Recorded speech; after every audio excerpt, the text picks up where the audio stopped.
Welcome to Let's Deconstruct a Story, a podcast for the story nerds. Each episode, we dive deep into one short story to dissect the craft elements, plot, POV, character, setting. I'm Kelly Fordon, a writer from Michigan, and today I'm talking to Brad Felver about his 2024 O. Henry Prize-winning story, Orphans, first published in Subtropics. And Subtropics has very graciously provided the story to Let's Deconstruct a Story, and it is available on my Substack for free. And the Substack is Let's Deconstruct a Story. There are lots of other extras available at the Substack as well, video clips, annotations, and the transcript. Those are behind the paywall, and we hope that if you enjoy this podcast, you will consider supporting us there. On to the show. Hey, Brad, how are you? I'm well. How are you, Kelly? I love the story. I started a new thing where I moved to Substack and I started thinking like it would be kind of fun to get people involved in looking at the story ahead of time. Yeah. And then like asking questions about it ahead of time before I actually talk to the author. And so I did that, and it was kind of cool because I went over the story and then people sent me some questions. So I felt like I have even more than I normally do, which was really fun. So I guess I'll just start where I always start with like the genesis of the story or how it first came to you. Yeah, this one was a bit weird for me because it's a sort of companion piece to an earlier story that I had already written, and it was a story that I felt very close to and I was very proud of, and so it kind of kept nagging at me, and I had this feeling that there was some sort of unfinished business with that story. And I also was feeling really neurotic about it, that I didn't want to dive back in and somehow kind of cheapen a story that I was really proud of, right? That was really the fear, that if I was going to dive back into that world, the characters, that predicament, I wanted to make sure that I was kind of, doing it the right way or for the right reasons, rather than, oh, this is just what I know, I'll just keep doing that, right? So anyway, it was really the unfinished business piece of it. And I had this kind of general idea for where the story might go. Usually I start thinking like, what is the predicament, right? It's like a conflict with parameters around it. And what is the predicament? And I came up with the predicament of, you have this guy from the earlier story who's kind of a loner on a farm. He's a woodworker in Ohio. And there's this kid who just kind of wanders into his life, and they kind of crash into each other. And from there, kind of, it unraveled in the haphazard, lurching kind of day after day way that I'm sure you know well. But that was really the idea behind it. So it was just Gus's story, is that correct? Yeah, the earlier story was a story about Gus and Ruth. And it was kind of a story where they came together and they had a daughter, and the daughter died, and this drove them apart. But they were kind of, at once they were kind of split by this, but it also kind of shackled them together for life, right? There's a line in the earlier story that, Annabelle's death, nobody else could ever understand it. It was the only thing they could ever talk about too. And so those two things were really interesting to me. So I knew that the Gus and Ruth were kind of be the centerpiece. I didn't expect the kid, Megan, to really take over the story as much as he did, and in such an interesting way. But I love the way that his appearance started informing their relationship, like not just to them as characters, but for me as the writer. There were so many moments where I thought, oh, I have this new person in here, and he changes the game in all these ways that I never imagined. And I just kind of have to follow that was really the idea. That's so cool. So you just kind of let it happen. Did you have any experience with Orphans, or did you have to do any research on that, or say woodworking? Yeah. So I ended up doing a lot of research actually on, orphans and orphanages and like kind of how the foster system has worked. And none of that really ended up in the story in an explicit way. But I'm also a big believer that like if you do the work in earnest, the shadows kind of end up there. And so one of the things I'm always looking to do is, especially in stories like these that try to feel much bigger than their 20 or 30 pages, I'm always looking for ways to kind of distill big, complex, thorny ideas down to like 2 sentences, right? And so there's a reference later in the story about, he was at Macon was at a foster home, and, the woman didn't understand why he was hiding chicken nuggets in his pocket. That kind of stuff is probably part of that research.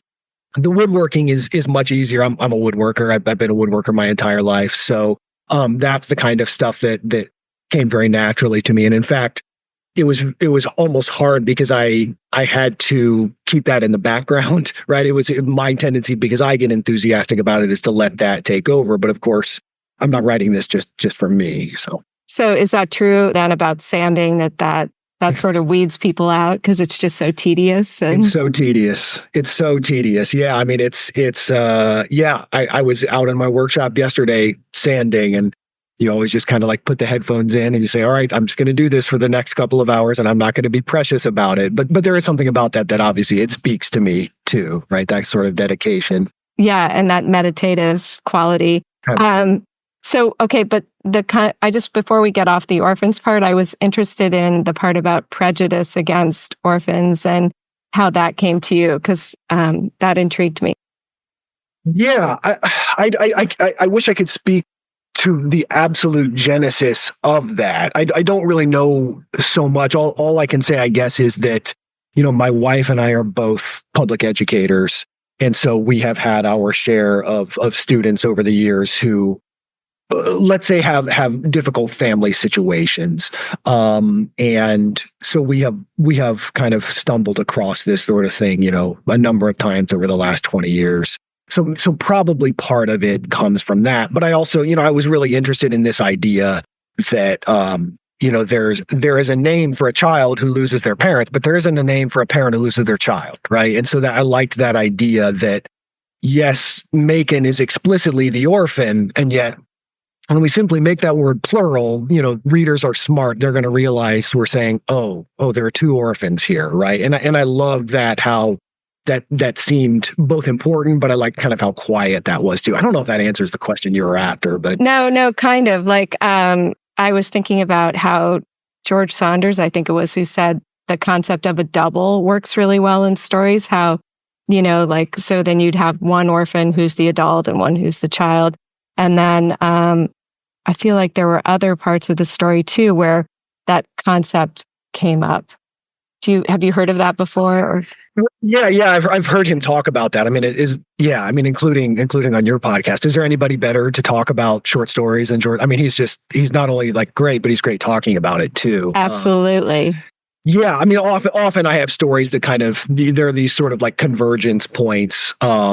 But they kind of happen in unexpected ways for me too. I didn't realize the whole kind of concept of this orphan thing until I was, 200 hours into the story. So often these things kind of hit me from the side when I'm fumbling around in the dark, trying to figure out, like, for me, one of the biggest problems is always, what is the story, right? Like knowing what the story is, like you get one sentence to say the story is this, right? And I didn't realize for so long that it was this orphan thing. That's the centerpiece spinning around it. That's the thing that connects all of the characters, but it's also the thing that's pushed the characters away.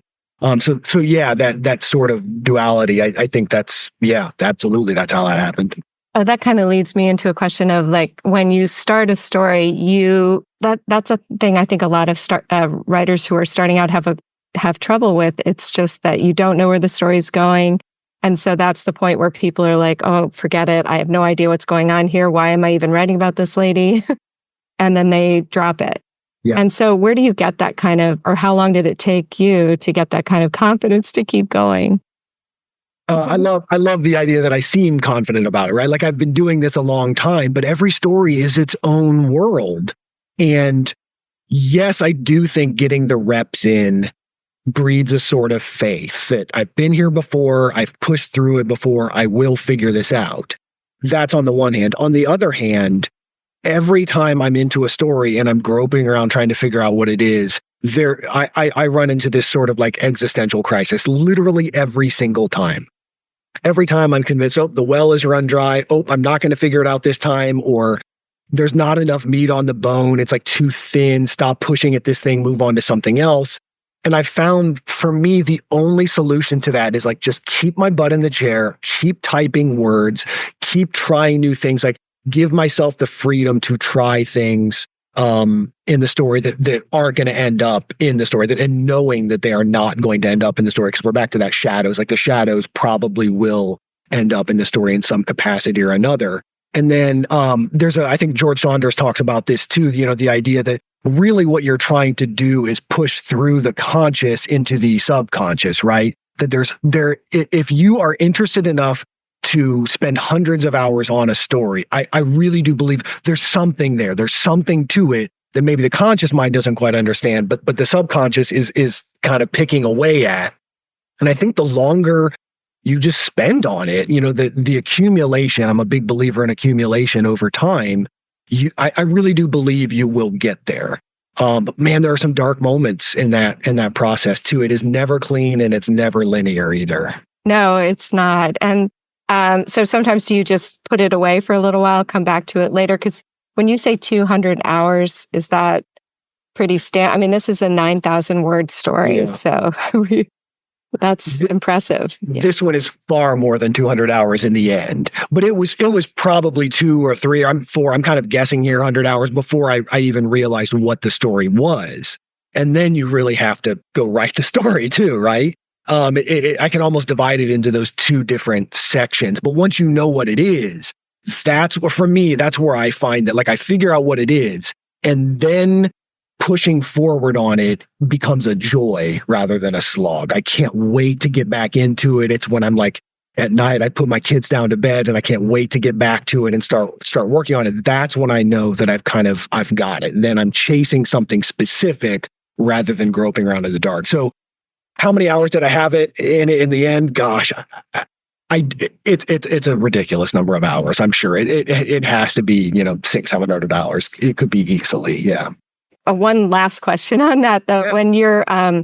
When you said, when I get the idea and then I can't wait to get in the chair, are you sometimes doing something completely different when you're like sanding or working in woodworking and then you get the answer and then you sit down, or are you actually literally typing and then figure it out?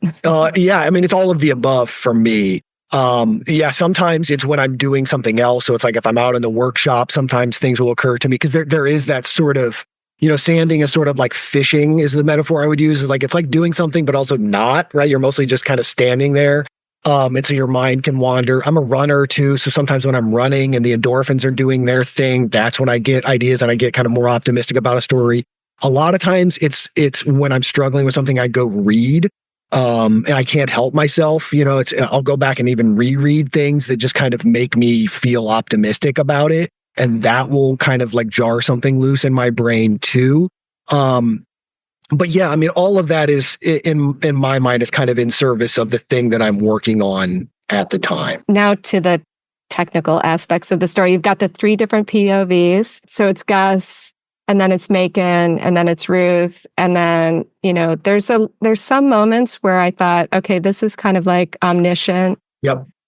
But that's very rare. But you're pretty methodical in the way you go back and forth between each one. Yeah. That's all intentional, or are you trying to weight one person over the other, or what's your thought? It's definitely intentional. And it took me a long time to end up on that kind of clear structure. And I was constantly worried about, is each character getting the right amount of screen time? Are they getting it in the proper place? Right. I'm worried about like kind of raw real estate, but also like who gets which real estate matters. And then how sometimes, especially toward the end, the end is much longer sections. And that's when we tend to wander towards something more like pure omniscience, or we're jumping point of views, really consistency from paragraph to paragraph at that point too.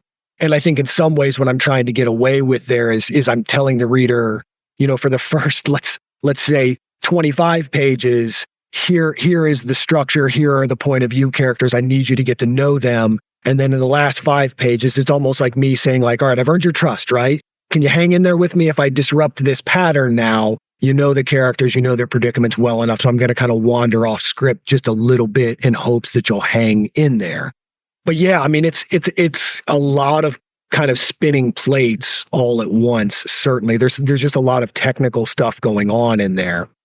I tried a version of this where it was kind of pure omniscience, and it just didn't work. It was for me, it was just clunky. My brain often goes toward omniscience, but also I was kind of beholden to the first story, which took on a very similar form to this, and I wanted these to work well together. So I didn't want to deviate too far from that either. I was noticing when you said that, I had a little note here, noticing on the third pass through the references to the old man and the kid. And so it goes kind of back and forth. It's interesting the way that you name people. Like Harold Gutman is always Harold Gutman, which I thought said so much. And you were able to distill their relationship down into a very short paragraph. But like the impression I had was that these characters are getting closer and closer, and sometimes they're actually so close that they name each other. And sometimes they're still holding back, and then they're the old man and the kid and stuff like that. So was that intentional or? Yeah, it was. And it's one of those things that I don't know that I could give you kind of a pure technical reason why that's right, so much as I think it was a judgment call. It's sort of an artistic choice that it just felt right, that these are the kinds of characters who would think of each other as the kid and the old man, but affectionately so too. And right. Harold Gutman, is always Harold Gutman. I'm working on the third story in this series now, and Harold Gutman is more of a presence there, and he's always Harold Gutman, right? So I love that people notice, these names are it's a very, very much of a conscious decision. I think they do a lot of work for the story, and if I can give the assist to, I've seen a number of times, this writers do this sort of thing, but I'm thinking in particular, Thomas McGuane, I've seen has done this a number of times. And I just love the effect of yes, there are people's kind of official names, but often we don't think of people like that, especially when we get to know them. And then what we think of them in terms of name, it tends to stick long term too. But it's all kind of this haphazard thing that just felt appropriate for me, I guess, in this situation. Is the best I can do. I think that's so true, and it is kind of interesting to think about. There are the names, and then there are the way we think of them, and what that does to the distance, or closeness in the story. I wanted to talk specifically about a couple of descriptions. And I have this little theory that writers who are really at the top of their game press on a sentence longer or press on a description longer. And two places in particular came to mind when I was thinking that. First, you said, the world was a great chair. Great chair. That's my writing. The world was a great choir. She stood there nestled in its rows, but now she did not sing. And the second one was, Gus could feel him coiling up like a snake that was afraid it might need to strike. And my thought was, okay, a lot of people, it would have been great with the world was a great choir. She stood there nestled in its rows, but you pressed it farther. And then the snake might strike would be something that someone else would write, but was afraid it might need to strike is another layer. Yeah, those distinctions seemed really important to me. So I think, part of what's going on there is that I lean toward that sort of metaphorical language. I think more and more as I get older, and I think part of that is I see the world through metaphor, as I think most writers do. It's even when I'm writing a story, it's not enough story. I've got to have stories within the story in order to conceptualize things, right? And that's really what simile and metaphor are, right? They're just these little miniature stories to describe a thing, showing how something is simultaneously alike but not alike. That's just how my brain works. But trying to sharpen those, and so they're so precise, right? I don't want them to become clumsy. I want them to become sharper as a result of it. So to me, the distinction between a snake that might strike and a snake that thinks it might need to strike, that's an important distinction, I think. So I'm always trying to look for those unexpected turns of phrase. I'm sure you see this too. I'm always amazed at the way one sentence, when it's put together perfectly, you think, I never thought of that thing that way, right? I literally understand that thing in a different way because you framed it like that. And I'll remember that for the rest of my life. That's always the thing that I want to try to reach for. Yeah. So that's just a matter of you draft the story and then you slow down and go back through each sentence and try and really hone in on each one and think is this saying exactly what I need to say? Or are you taking that kind of care after. Yeah. Although your approach seems smarter than mine actually is. Mine is clumsier than that. I have a really bad knack of doing this along the way. It's a habit that I've tried to break over the years, but I think I just need to accept that that's how my brain works. That there's something about if a sentence feels false to me, if it feels even 20% false, it's hard for me to move on from it. There's something about that kind of clogs my brain up, and I can't move away from it until I sharpen that sentence to where it needs to be. And that means my drafting process is different than probably most people's, that by the time I have finally gotten to the end of a draft, it is the prose itself is generally really pretty good and sharp. Some of the gestures are probably the clumsier things. Okay. So when do gestures come to you? That's an interesting craft topic. Yeah. Along the way, they definitely come to me. There are certainly, the more I get into the story, the more I realize plot points that I need to hit. But it's kind of like, it often feels like I'm trying to build a car while driving the car. And that's just a necessary part of the process for me. But I know I need to hit this. I know I need to hit this. Often I have a general target that I'm aiming for at the end of the story. And it might be a specific plot point, or it might be just a sort of emotional resonance that I'm looking for. And I'm trying to find kind of the honest way to orchestrate that. But the longer that I work on it, the more those plot points become obvious. And I do think that, like, for me, the language and those gestures are just so utterly intertwined that as I get the language closer to what I want it to be, as the language starts to sing more, the plot points almost necessarily narrow, that they become obvious. It has to be this, it has to be this, it has to be this, it can't be that sort of thing. So I think the language and the plot points are always talking to each other in my head. Well, that's cool. I think that from the people I've talked to, it's kind of evenly divided, whether they go through and draft a whole like shitty draft and then go back and heighten the language, or they go and by the time they're done, it's completely finished because they had to stop along the way. It doesn't seem like there's a better way to do it. It just is the way people's brains work. And yeah, I feel like I'm making it up new every single time. And I often feel sort of like a fraud that, I'm a teacher too, but like I teach my students sort of that Anne Lamott shitty first drafts thing. And then here I am breaking my own kind of advice, but it's the only way I've ever been able to get it done, which isn't to say I shouldn't try it the other way. I don't know. I just can't. It's working. I don't know. Right? It's working pretty well. Okay. So I went through like 10 times because I was so nervous that somehow I missed how Annabelle died, but we don't really know how she died, right? No. Okay. Not in the story. Yeah. So in the first story in the cycle, you get exposed to that. You see how that happens. In this one, I grappled with that a lot, right? Because when you have stories that are talking to each other, they kind of have several different masters, right? And you have to assume that some people who are reading it have read the early story. A lot of people who are reading it have not read the other story. So how do you satisfy both of those? It's basically impossible, but you do your best with that. In this case, I thought, I want to keep the camera focused on now as much as possible. I want to give the readers just enough backstory that they can understand what's going on, but I don't want it to feel like I'm making them eat their vegetables. So let's stay focused on this stuff right now. And that was one of the things that kind of just got cut. I ultimately decided, I don't know that the details are critical here. So where is that other story? Because I haven't seen it. The other story was it was in my first collection of stories, The Dogs of Detroit. It was originally in One Story magazine. Okay. And then it was in the O. Henry Prize stories in 2018 too. Oh wow! Oh my gosh! I'm sorry I missed that. It's really okay. But I was going to ask you about. I'll ask you about The Dogs of Detroit because I'm in Detroit. But later. Yeah.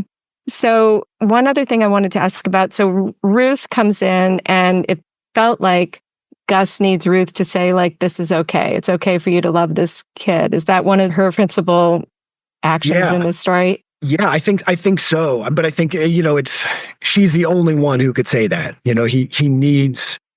needs her okay. He also needs to not ask her. He needs her to volunteer, that sort of thing. And I loved the idea that Macon is the one who kind of accidentally gets her to come there. You know, he thinks he goofs by saying, "Oh, you should come here." And he realizes later, like, "Oh my God, what have I done here?" You know, there's so much history that I just wandered into. But of course, he's orchestrating this reunion in a way that Ruth and Gus would never be able to do, right? They're just not capable of it. There's too much scar tissue. But since Macon does it, they're together. And when they're together, you know, they just love each other desperately. They can't help themselves, but just like to be kind, you know, to each other. Even when, or maybe because it's so painful, you know, I loved that sort of beauty, that sort of kindness growing out of trauma. I don't understand it, but it felt right. Oh, it was beautiful. And I was, and even when Macon buys the new doorknob and the shadow stuff going on there, I noticed that you do mention like the word shadow like 23 times in the story. And that when he blocks the door and then some of the sun comes through sometimes. Tell me about the concept of shadow, like what you were thinking of shadows. Yeah. Initially, the story was I had some idea. I think even for a title, if I remember, that was something to do with the shadows, right? And I liked the idea that, you know, a shadow, you know, a good thing, bad thing, complicated thing. It's ripe for metaphor. And I eventually wandered away from that because I think I discovered the Orphans stuff that we were talking about. And I realized that that's really what the story is about. The shadow thing is an interesting way to get into kind of that orphan relationship. But yeah, I mean, also part of it is just I spent a lot of my childhood on our old family farm, which is a lot like this one in Western Ohio. And it's just like so flat. You can see the curvature of the earth, and shadows are just different there, right? And it's like one of the things that I often noticed, you know, you've got these like 300 and 400-year-old trees. The sun starts to set early, and these shadows cut across barnyards. And it's just one of the things you really notice in that world. And so part of it is just like, I like describing that physical world and trying to conjure it that way too. And then, so there's a decision, like toward the end, you move ahead in time to Macon's mind of, you know, what it'll be like when the old man is dying. Yeah. And that really reminded me of Safari by Jennifer Egan. There's a moment where she suddenly moves ahead in time and it totally works. And I just don't know why it works because it does come out of nowhere. Were you scared to do that, or were you like... Yeah, I was. I don't know how that happened. I think that probably one of the moments where I was clearly tapping into the subconscious, right? Which is, I think, where like the best artistic decisions tend to come from. It's not a conscious thing. Like I thought through this plot point. It's like, somehow I stumbled across it and I'm like, yeah, that feels right. And, you know, I had this line in my head too, that was, again, it's a sort of metaphor that it's, you know, Gus says to Macon, "You are the child who appears in the doorway when his parents are fighting." I love that as an image. I love that as a metaphor. I wanted to get that in there somehow. I didn't know how else to do it. So I kind of just had it in the back of my mind.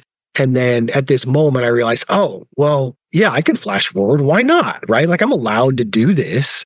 Let's take a swing. Right. And so, you know, part of this probably has to do with my approach generally. And it's a thing that I often tell my students is like, take home run swings. You know, we don't need more competent stories. We need big, brash stories that are trying new things, and a lot of the things are going to fail. I would much rather try and write a story that's doing these big, bold things that doesn't work than just kind of going through the motions and telling another story again. So that's certainly one of those moments that I was self-conscious of.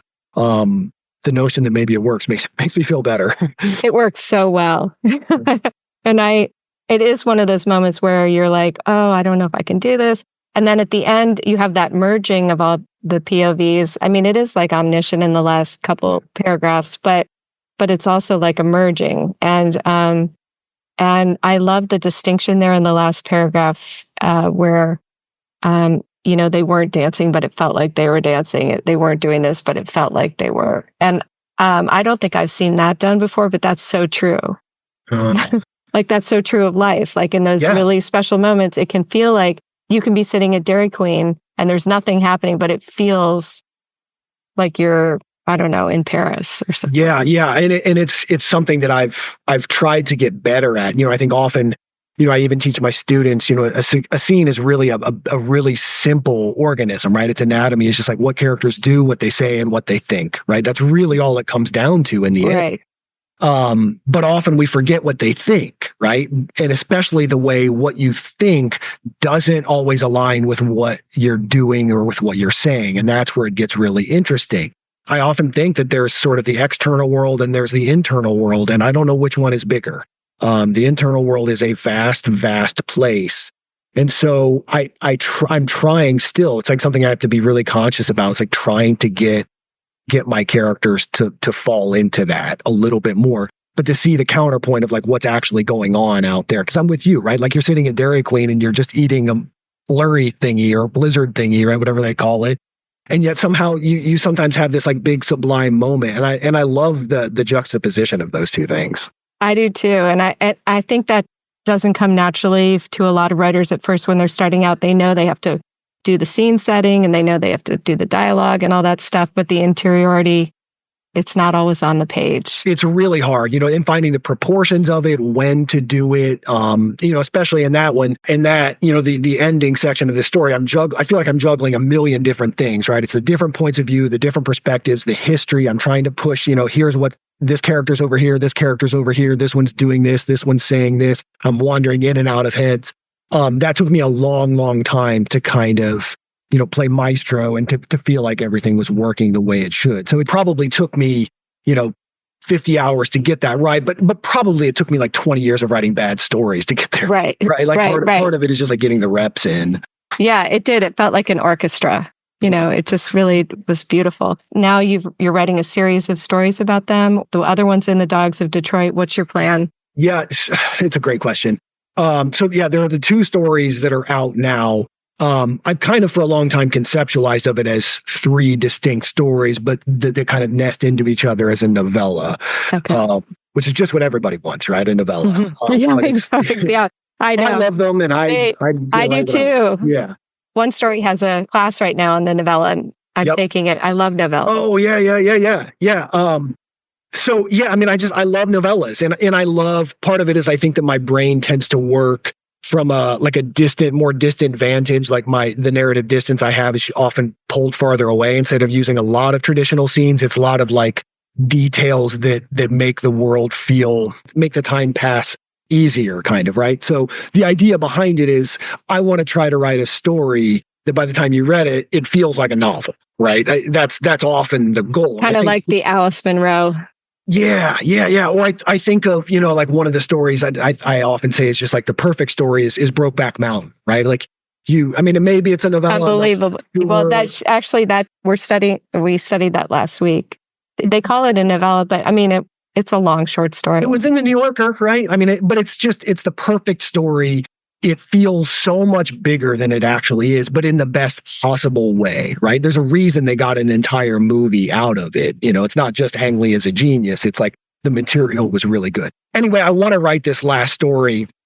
It's finally kind of sprouting some organs. I think I'm starting to feel more optimistic that I'll get there. But I think at that point, I'm done with it. I've told the story that I want to tell. I don't want to stay too long at the dance then.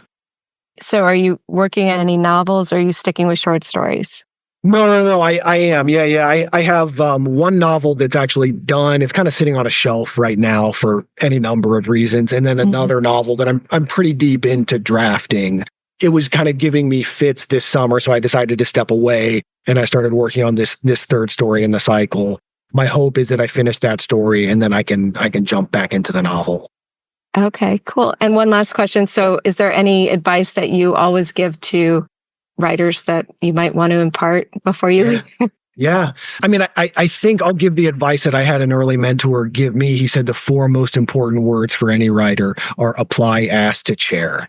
And he meant it kind of tongue in cheek, but kind of not. And I think the way that I have lived that over a long time is if you do the work in earnest day after day after day, the work gets better, but I also think you enjoy it more. It's a way to fall in love with the work, which I just think is so critical. Like, you got to love the work. You can't love the success. The work is the thing that will sustain you.